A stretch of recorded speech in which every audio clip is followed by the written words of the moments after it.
Hello guys, நம்ம இந்த வீடியோவில் போர்ட் மாஸ் மெத்தட்ல இருந்து தான் சம் பார்க்க போகிறோம். நம்ம கமெண்ட்டில் நிறைய பேர் போர்ட் மாஸ் மெத்தட்ல இருந்து சம் கேட்டிருந்தீங்க. அதனால தான் நம்ம இந்த வீடியோ பண்ணுறோம். ரொம்பவே ஈஸியான ஒரு மெத்தட் தான். ஆனால் நீங்கள் இதை ரிவிஷன் பண்ணாமல் போனீங்க அப்படின்னா கண்டிப்பாக உங்களுக்கு ஒரு குழப்பம் வரும். எங்கே வரும்னு பார்த்தீங்கன்னா இந்த பிராக்கெட் இருக்கிற இடத்துல தான் வரும். ரொம்ப ஈஸியானதான் port mass method. Port mass இந்த லெட்டரை கரெக்டாக ஆர்டர் படி படித்து வச்சுக்கோங்க.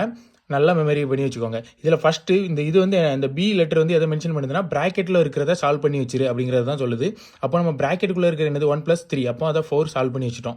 சரிங்களா, ரஃபாகவே பண்ணி வச்சுக்கோங்க. அதுக்கப்புறமா ப்ராக்கெட் ஆஃப் முடிஞ்சு அதுக்கப்புறம் டிவிஷன் ஏதாவது வகுத்தில் இருந்தால் அதை சால்வ் பண்ணிடுன்னு சொல்லுது. அப்போ 12/4 போட்டுங்க அப்படின்னா இங்கே உங்களுக்கு 3 வந்துடும். இங்கே ப்ராக்கெட்டுக்குள்ளே 4 இருக்குது. அப்போ ப்ராக்கெட்னாலே இன்ட்டு நல்லா ஞாபகம் வச்சுக்கோங்க. இங்கே 2 அப்படி இருக்குது. சரிங்களா, இப்போ அதுக்கப்புறம் மல்டிபிகேஷன். அப்போ இங்கே ப்ராக்கெட்னாலே இதை நம்ம 3 × 4 எடுத்துக்கலாம். அப்போ 12 வந்துடும். இங்கே +2 இருக்குது. அடுத்து பார்த்தீங்கன்னா ஏ அடிஷனை தான் மென்ஷன் பண்ணுது. அப்போது +2. அப்போ ஆன்சர் 14. நமக்கு சப்ட்ராக்ஷன் எதுவும் இல்லை. சப்ட்ராக்ஷன் மைனஸ் எதுவுமே பண்ணுறதுக்கு இல்லை. அதனால் நம்ம 14 ஆன்சராக எடுத்துக்கிட்டோம். தேங்க்யூ.